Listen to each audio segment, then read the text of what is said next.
नमस्कार दोस्तों, welcome back to our channel friends. मैं आप सबका अपने चैनल स्टॉक्स फॉर लाइफ पे बहुत स्वागत करता हूं। वेलकम टू एस टी फिल फैमिली। डे फिल्म बस आपको पता है कि शाम को हमारी एक वीडियो आती है स्टॉक फटाफट या फिर न्यूज़ फटाफट, जहां पे वीडियो एक चर्चा ने कौन स्टॉक में क्या न्यूज़ आ रही है और क्या बेस्ट बाइंग लेवल इमर्ज हो रहा है। इतना फ्रेंड्स आपके लिए होमवर्क करके लाता हूँ। रिक्वेस्ट है वीडियो के एंड तक बने रहें। चैनल फर्स्ट टाइम होंगे सब्सक्राइब कर सकते हैं। इस तरह की क्वालिटी कंटेंट को सबसे पहले एक्सेस करने के लिए now without dealing any for time let's begin. वैसे आप देख सकते हैं कि एनालिस्ट का भी मानना है कि आईआरसीटीसी के शेयर प्राइस दोस्तों इधर से दोगुना हो सकता है। जी हाँ दोस्तों, आईआरसीटीसी की बात की जाए, जब हमने कवर करना स्टार्ट किया था बहुत ही निचले भाव पे था और हम लोग को उम्मीद भी नहीं था गाइस कि जिस भाव से हम लोग इसको कवर करना स्टार्ट करेंगे वहाँ से गाइस 1500-1600 का भाव अप हो जाएगा। तो जी हाँ दोस्तों, इसमें एक स्प्लिट की भी न्यूज़ है। अभी तक वैसे ही जो डेट्स है हमें देखने को नहीं मिली है। अगर आप देखें तो सीएमपी जो है 2850 के आसपास दिखाई पड़ रहा है और दोस्तों जब 2200 के आसपास जब न्यूज़ आई थी मैंने आपको दो लेवल्स बताया था, आपको अच्छे से याद होगा, 2750 के आसपास और 3000 के आसपास की आपका शॉर्ट टर्म टारगेट देखने को मिलेगा। तो जी हाँ दोस्तों, आईआरसीटीसी जो फर्स्ट टारगेट था उसको ब्रीच कर दिया है और सेकंड टारगेट की बात की जाए तो वहाँ पे जा रहा है। लेकिन दोस्तों एनालिस्ट की बात की जाए तो उनका मानना है कि सीएमपी से अभी भी आने वाले 2 सालों में ये प्राइस दोगुना हो सकता है। अब मुझे लगता है गाइस कि ये सीएमपी से दोगुना क्या और भी आगे बढ़ने की कोशिश कर सकता है। कोई भी एनालिस्ट को ब्लाइंडली फॉलो करना बहुत बड़ी मूर्खता होती है। हमें देखना है कि उनका रैशनल क्या है। दोस्तों मैंने आपको बहुत बार बताया था कि टूरिज्म में आईआरसीटीसी बहुत तेज़ी से काम कर रही है और जिस हिसाब से इनके टूरिज्म के एक्सपेंशन प्लान है और जिस हिसाब से अब तो ये हवाई यात्रा की जो सेवा है, बस यात्री की जो सेवा है, उसमें भी एग्रेसिवली काम कर रही है। बहुत जगह पे छोटे मोटे जो खाने कॉन्ट्रैक्ट्स हैं वो भी ले रही है। अपने टूरिज्म के साथ साथ जो कैटरिंग बिजनेस है उसको भी आगे बढ़ा रही है और उसको टिकटिंग के बिजनेस प्री कोविड लेवल से भी ज़्यादा हो चुके हैं। तो गैस बहुत ही बड़ा जो बुल रैली है बहुत लोगों ने मिस की। और आप देख सकते हैं गाइस कि हमने जो पहले प्रेडिक्ट किया था, अभी की बात की जाए तो बहुत सारे ब्रोकर्स ने अभी के टाइम बोला है, क्योंकि ए टू जेड बात की जाए हॉस्पिटलिटी की तो आईआरसीटीसी उसमें अग्रेसिव है। और मैंने आपको बताया था कि आईआरसीटीसी के पास निंजा टेक्निक है अपने कस्टमर्स को अट्रैक्ट करने की। और दोस्तों यही होता है जब स्टॉक मार्केट में न्यूज़ से अपडेट होते हैं तो न्यूज़ बाद में आता है, उसका इम्पैक्ट पहले ही हो जाता है। और सेम दोस्तों हमने पहले से इसको पकड़ रखा था और आपको बताया था कि आप चाहें तो स्प्लिट के पहले भी खरीद सकते हैं। जिन्होंने स्प्लिट का वेट किया तो ऐसा आप देख सकते हैं कि उधर से भी 20% रैली आ चुकी है और स्प्लिट के बाद यही आपको महंगा मिलेगा। तो ऑल दो अगर आपने मिस किया तो कोई दिक्कत वाली बात नहीं है, बिकॉज मुझे लगता है कि स्प्लिट के बाद आपको आईआरसीटीसी में ज़रूर फॉर लॉन्ग टर्म पोजीशन बनानी चाहिए। देख सकते हैं गाइस कि आज के दिन हमें 3% का अपसाइड दिखाई पड़ा। जी हाँ दोस्तों, ऊपर वाले के आशीर्वाद से हम लोग अच्छा खासा क्या बहुत मोटा मुनाफा में है।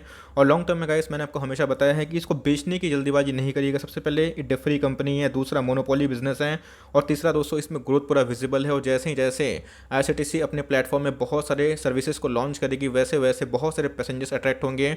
और थोड़ी सुविधा गाइस अगर मिल जाती है तो बहुत लोग जो हवाई यात्रा करते हैं, जो ट्रेन ट्रेवल्स पसंद नहीं करते हैं बिकॉज ऑफ द बहुत सारे इशूज़ की वजह से, वो धीरे धीरे अट्रैक्ट होंगे और लॉन्ग रन में गैस आपको मेगा वेल्थ क्रिएट करेगा। तो मेरे हिसाब से गैस आज का जो भाव है 3% का अपने आप में बहुत ही शानदार। लेकिन दोस्तों अगर आप देखें तो 2850 के आसपास आज के दिन इसने एक फ्रेश हाई लगाने की कोशिश भी की थी। इसलिए मैं बोलता हूँ नेगेटिविटी से बचिए, अपनी कन्विक्शन में भरोसा रखिए। बहुत लोग बोल रहे थे कोविड है, ये है, वो है, शेयर प्राइस नहीं भागेगा। दोस्तों स्प्लिट की न्यूज़ नहीं भी आती तो भी ये भागता, क्योंकि इनके जो अंदर रैली है वो इसलिए आ रही है बिकॉज Q2 के नंबर्स अपने आप में ही आउटस्टैंडिंग होने की उम्मीद है। और रेलवे जब तक रहेगा तो उनके पास पैसेंजर्स की कमी नहीं है। तो कैसे बहुत ही बड़ी अपॉर्चुनिटी है। अगर आप निवेशित हैं तो आराम से मैं एक ही बात बोलूँगा, इसको अपने बुढ़ापे की लाठी समझिए और एकदम ब्लाइंडली निवेश करें। मतलब निवेश इन द सेंस कि इसको होल्ड एंड कंटिन्यू करें। निवेश करना चाहते हैं ऑल टाइम हाई पे तो एसआईपी की वजह से लें। वेट कर रहे हैं कि स्प्लिट के बाद लूँगा तो वो भी सही है, बहुत ही अच्छा अप्रोच है। आप चाहें तो इन सब स्टॉक पर नजर रख सकते हैं। लेकिन दोस्तों जो न्यूज़ है अपने आप में ही बहुत ही राहत वाली है और डेली का आईआरसीटीसी में एक तेजी हमें देखने को मिल रही है। इसकी बात की जाए तो भाई यही पीछे नहीं है, डेफरी कंपनी। इसके पहले मैंने बताया था कि इन्फोसिस, टीसीएस, एलटीआई, एलटीटीएस, टाटा एलेक्सी, जितनी भी आईटी वाली कंपनी है उसको रखिएगा, क्योंकि जितने भी ब्रोकर्स हैं उनका मानना है Q2 में इनके जो स्ट्रॉन्ग ऑर्डर बुक के वजह से इनके रेवेन्यू अप होंगे। और इसी वजह से अगर आपने देखा होगा पिछले कुछ समय से जितनी भी आईटी वाली कंपनी है नया हाई लगा रहे हैं। टीसीएस की बात की जाए तो ऐसा राज्य में 3% के आसपास तेजी थी। बहुत बड़े बड़े क्लाइंट्स हमें देखने को मिलते हैं। वैसा नहीं कि सिर्फ इंडियन क्लाइंट्स है, फॉरेन से भी बहुत सारे कॉन्ट्रैक्ट्स मिलते रहते हैं। तो अगर आप देखें तो ये सब एक ऐसा कंपाउंडर है जो आपको एफडी से ज़्यादा पैसा बना के देगा। वैसा नहीं कि हर समय 100-200% का अपसाइड दिखाएगा, लेकिन उसको धीरे धीरे ही सही भागते रहेगा।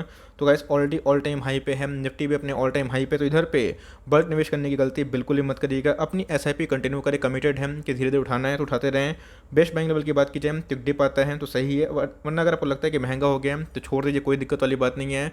जहाँ पे आपको मार्जिन सही मिले वहाँ पे फोकस करें। लेकिन अगर आपने लिया हुआ टीसीएस को एकदम होल्ड एंड कंटिन्यू करेगा, ये सब भी आपके प्रॉफिट को बनाते हैं और आपके पोर्टफोलियो को बहुत ही ज़्यादा मजबूत बना के रखते हैं। डिक्सन की बात की जाए, आपको पता है कि इसके पहले 3850 पे जब मैंने कवर किया था तो उधर बहुत सारे कमेंट्स आए थे कि सर ये 32 हो जाएगा, 3 हो जाएगा। तो मैंने आपको उस समय बताया था डिक्सन की बात की जाए तो अपने आप में ही आत्मनिर्भर भारत से जुड़ा हुआ है। अगर आत्मनिर्भर भारत को अगर आप देखें तो भाई इन सब कंपनी के बिना संभव नहीं है।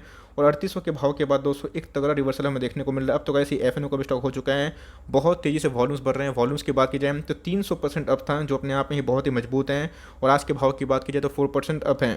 दुनिया क्या बोलती है इससे आपको फर्क नहीं पड़ना चाहिए। ऑफकोर्स आप ऑफकोर्स रीड कर सकते हैं। बहुत लोगों को मार्जिन का कंसर्न होता है कि सर मार्जिन सही नहीं है, सेमीकंडक्टर का इशू है, चाहे तो अवॉइड भी कर सकते हैं। लेकिन लॉन्ग रन में याद रखिएगा एक मोनोपोली कंपनी और भारत को ऐसे 100 कंपनी की आवश्यकता है। और मैंने आपको बहुत बताया है ये सब कंपनी हमेशा नहीं भागते हैं, गिरते हैं, भागते हैं, लेकिन इनके पास जो ऑर्डर बुक्स हमें देखने को मिल रहे हैं बहुत ही शानदार है। जिन्होंने कहा एक डिप का मिस किया वो बहुत बड़े लाइक मैं क्या बोलूँ 3800 का लेवल बहुत ही शानदार था। मैंने आपको बताया भी था कि 3800 का लेवल पे आप चाहें तो आराम से होल्ड कर मतलब उठा सकते हैं।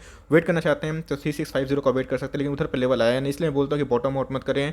अपने एमओएस के पास आता है, बाइंग लेवल के पास आता है तो भाई 250 रुपये का टेंशन ना करें और धीरे धीरे उठाते रहें। और लिए हुए तो hold in for long term लेना चाहते हैं तो एसआईपी के वे में दोस्तों अभी भी ले सकते हैं। अब ऐसा नहीं है कि नहीं गिरेगा, गिर सकता है। 4250 एक बहुत ही सपोर्ट है, फॉलोड बाई 4000, लेकिन मेरे हिसाब से वॉल्यूम सब हो चुके हैं, मार्केट बुल फेस में हम इन सब स्टॉक को फायदा मिल रहा है। और मेरे हिसाब से इनके बिजनेस बहुत ही ग्राउंड मजबूत है, हॉराइजन बहुत ही लंबा है, तब को 2-500 का गिरावट डरना नहीं चाहिए, उधर पर अपॉर्चुनिटी होती है।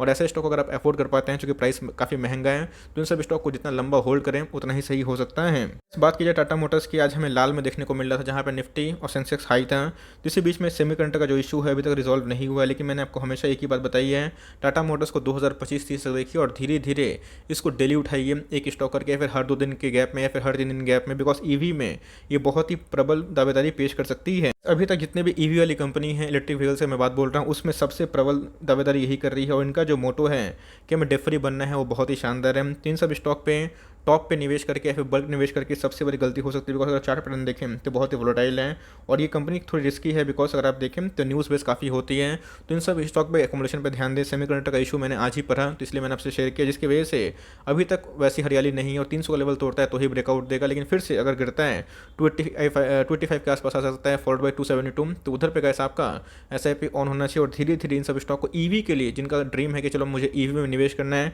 वो टाटा मोटर्स को पकड़ कर छोड़ सकते हैं।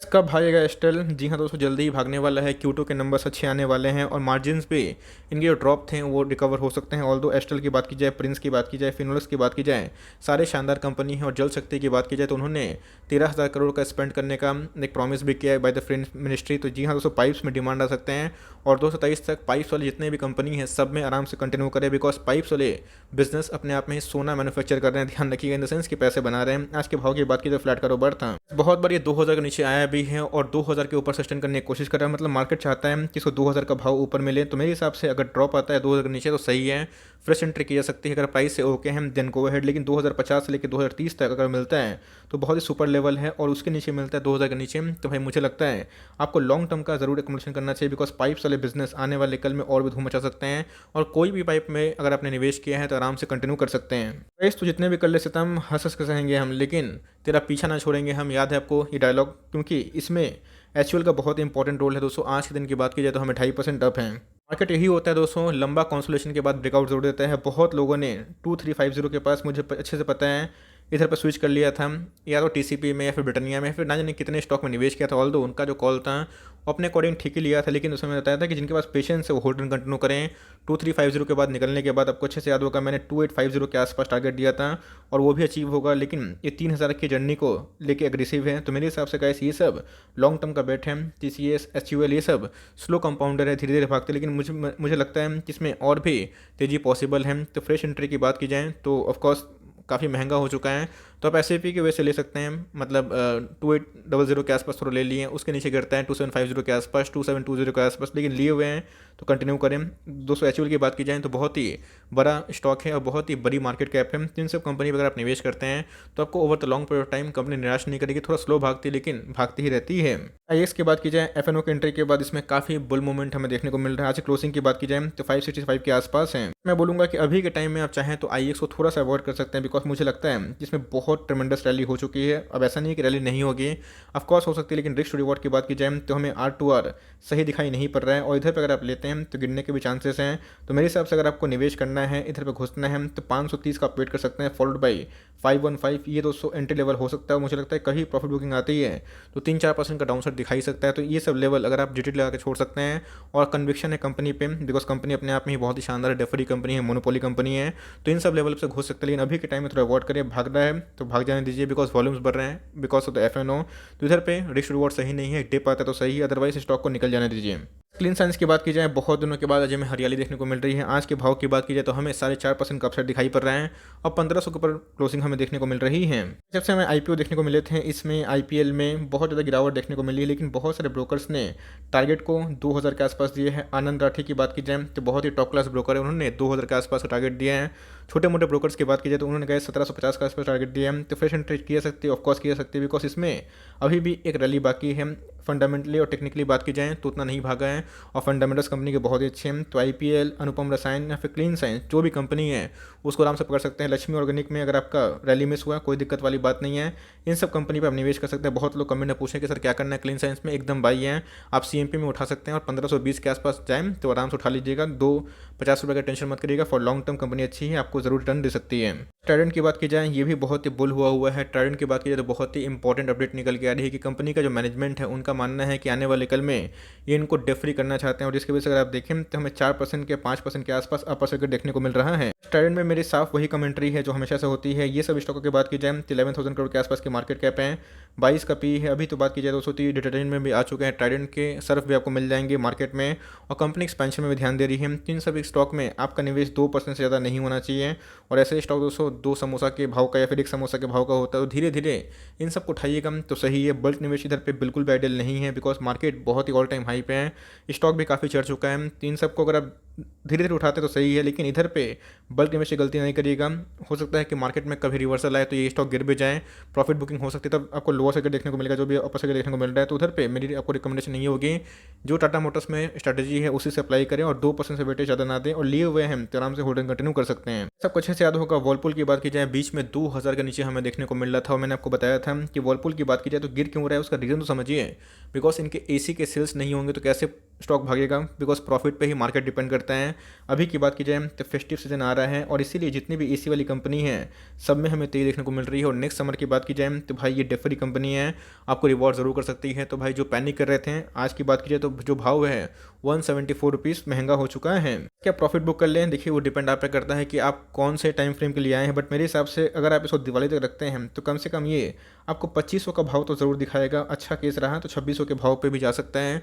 तो दिवाली तक अगर आप टाइम दे सकते हैं उसको टाइम दीजिए, और लंबा अगर आप टाइम दे सकते हैं नेक्स्ट समर तक, तो दोस्तों इधर पे मुझे लगता है ये 3000 के पार जाने की कोशिश कर सकते हैं। अच्छे प्रोमोटर होल्डिंग 75% के आसपास कंपनी है, एक मिड के भी कंपनी है, तब कॉस्ट रिस्की होती है, लेकिन चार्ट पैटर्न बहुत ही मजबूत है, और कभी भी AC के सेल डिक्लाइन नहीं होंगे। और नेक्स्ट तो गाइस AC का सेल्स और बढ़ने वाला है। 300 वाली जो कंपनी है AC में, जिसे मार्जिन आपको सही मिल रहा है तो उनसे में निवेश कर सकते हैं। CMP में भी ओके है, मुझे खराब दिखाई नहीं पड़ता है। बेस्ट बैंक लेवल से 2000 के आसपास ही था, लेकिन कोई दिक्कत वाली बात नहीं है। आपका वो रैली मिस हुआ तो एक डिप आता है तो कंटिन्यू करें, और लिए हुए हैं तो आराम से होल्डिंग कंटिन्यू कर सकते हैं। हेवल्स की बात की जाए, पॉलीकैब की बात की जाए, एकदम बहुत रॉकेट बना हुआ है। आज हेवल्स की बात की जाए तो 1400 के आसपास दिखाई पड़ रहा था, और 3-3.5% के आसपास तेजी थी। हेवल्स का नेक्स्ट सपोर्ट कहाँ बन सकता है, तो जी हाँ, 1350 के आसपास और 1330 के आसपास। बहुत लोगों ने बोला कि सर कहाँ पे एवरेजिंग करें, तीन दोनों लेवल का ध्यान रखिएगा। ऑलरेडी गाइस बहुत स्टॉक भाग चुका है। प्राइस टू अर्निंग की बात की जाए तो 71 का पी है, लेकिन ये बहुत ही टॉप क्लास कंपनी है। इनके सेल्स भी फेस्टिव सीजन में ऑन हो सकते हैं। बहुत सारे जो बिजली उपकरण है गाइस, उसमें ये बहुत बड़ी कंपनी दिखाई पड़ती है। तो जितनी बिजली उपकरण वाली चीज़ होती हैं, इलेक्ट्रिक वाली चीज़, उसमें एक डिमांड होता है दिवाली तक। तो गाइस इधर पे पहले से ये काम देखने को मिल रहा है, तो बहुत महंगा हो चुका है। तो अभी के टाइम में बोलूँगा दोस्तों कि आप चाहें तो इसको अवॉइड करें, और डिप आते हैं तो सही है, अदरवाइज इसको अवॉइड करना ही से रहेगा। जब दोस्तों ये 1000 नीचे था, आपको अच्छे से याद है मैंने कवर किया था, वहाँ से गाइस स्टॉक में 40% के आसपास रैली देखने को मिल चुकी है। बात की जाए VIP को, इसको बेचने की जल्दीबाजी भी मत करिएगा। VIP की बात की जाए, जब ये बहुत ही निचले भाव पे था, बताया था कि टूरिज्म जैसे इन्हांस होगा, कोविड का कंडीशन कंट्रोल होगा, तो ये सब कंपनी भागेंगे। आज के भाव की बात की जाए तो हमें 5% की तेजी देखने को मिल रही थी। जैसे जैसे दिसंबर का महीना सामने आएगा, बहुत लोग जो बैग यूज़ करते हैं तो इनके सेल्स बढ़ेंगे, और इनके जो सेल्स होंगे वो सेल्स ही इंपैक्ट करेंगे। ऑल दो Q1 के नंबर्स भी उम्मीद से बेहतर थे और मार्केट ने रिस्पॉन्स भी दिया है। फ्रेश एंट्री की बात की जाए तो छोटा सा एसएल लेके 450 का एसएल लेके अपना एंट्री कर सकते हैं। एसएल इसलिए बोल रहा हूँ बिकॉज बॉटम से बहुत भाग चुका है और लॉन्ग टर्म का पर्पस सोचते हैं तो धीरे धीरे अपनी कंपनी पे निवेश अगर आप बढ़ाना चाहते हैं तो बढ़ा सकते हैं और इसको जितना होल्ड करिए लंबे टाइम के लिए उतना सही है। बिकॉज अभी के टाइम की बात की जाए टूरिज्म और लगेज वाले बिजनेस अच्छा करेंगे बिकॉज सिनेरियो चेंज हो गया है और जहाँ पर डिमांड निकल के आ रहा है उधर पे ही शेयर का प्राइस पॉकेट बना हुआ है। HDFC AMC की बात की जाए ये भी डेट फ्री कंपनी है और धीरे धीरे अगर आप देखें तो 3000 का लेवल को क्रॉस करने की कोशिश कर रहा है। एक बार गाइस ये 3250 का लेवल को तोड़ेगा तो जी हाँ दोस्तों फिर से इसमें एक तेजी आने की उम्मीद है और ये इसको 3500 के आसपास भी ले जा सकता है। फ्री कंपनी है, म्यूचुअल फंड में अगर आपको निवेश करना है तो इसमें और नैम इंडिया में आप सोच सकते हैं बिकॉज कंपनी डेट फ्री है और इनको चलाने के लिए बहुत ही कम पूंजी की आवश्यकता होती है। ऑल दो अपने ऑल टाइम हाई से बहुत डिस्काउंटेड में अभी भी अवेलेबल है तो मेरे हिसाब से अगर ये ब्रेकआउट देता है तो बहुत ट्रेमेंडस हो सकता है। एग्जांपल का HUL TCS, तो अगर आपका कन्वर्शन ओके है म्यूचुअल फंड इंडस्ट्री में तो आप CMP में भी उठा सकते हैं और लॉन्ग टर्म तक होल्ड एंड कंटिन्यू कर सकते हैं। बहुत लोग एम्बर में परेशान थे कि 3200 का लेवल पे खरीदा हुआ था तो देखिए दोस्तों आपका भाव आ गया, आप चाहे तो निकल सकते हैं बट मेरे हिसाब से ये मार्केट का साइकिल है। आप सीख लीजिए प्राइस को जब तक आप पेन नहीं सहेंगे गाइस तो गेन कैसे मिलेगा इस बात को समझिएगा। तो पेन थोड़ा सा सहना ही पड़ता है, थोड़ा सा टाइम आपको देना ही पड़ता है। बात की जाए फेस्टिव सीजन ऑन है तो इधर पे जितने भी AC वाली कंपनीज है सब में एक अच्छा खासा रॉकेट देखने को मिल रहा है। बात की जाए UBS की तो उनका टारगेट दोस्तों एम्बर में 3850 के आसपास है। एम्बर ऐसे कंपनी बहुत ही शानदार है और पीले स्कीम से इनको और डिक्सन को बहुत ही आने वाले कल में एक मेगा बेनिफिट मिल सकता है। तो एम्बर डिक्सन जैसी कंपनी पे अगर आपका फेथ है लंबे अरसे के लिए तो कंटिन्यू कर सकते हैं।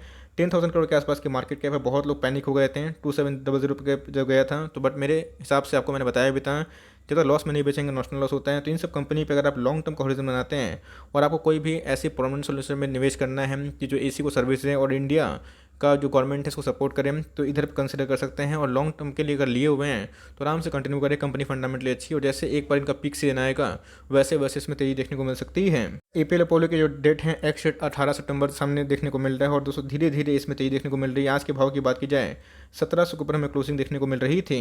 स्टील ट्यूब्स में मुझे बहुत ही अच्छी कंपनी दिखाई पड़ती है और उसमें ग्रोथ पूरा दिखाई पड़ता है तो मेरे हिसाब से कंपनी फंडामेंटली अच्छी है। अगर आप निवेश करना चाहते हैं स्टील वाली कंपनी पे जो एक आधुनिक बिजनेस में काम करती है, मॉडर्न टेक्नोलॉजी में काम करती है, तीन सब कंपनी में निवेश कर सकते हैं और फॉर लॉन्ग टर्म बने रह सकते हैं और लिए हुए हैं तो कंटिन्यू करें। कंपनी फंडामेंटली बहुत ही अच्छी है और लॉन्ग टर्म के लिए हैं तो गाइस 1:1 का बोनस भी इंजॉय करें। मुझे लगता है कि बोनस के एसेट के पहले ये जरूर 1800 का लेवल को तोड़ने की कोशिश कर सकता है और वही आपका फर्स्ट प्रॉफिट बुकिंग जोन होगा फॉलोड बाई 2000। तो आई होप मेरा वीडियो आपके लिए हेल्पफुल था। कंटेंट से रहे तो लाइक कर दीजिएगा, चैनल फर्स्ट टाइम होंगे तो याद से सब्सक्राइब करना भूलिएगा। फर्दर कोई डाउट उसको ड्रॉप कर सकते हैं, कुछ रिव्यू चाहिए उसका नाम ड्रॉप करना भूलिएगा।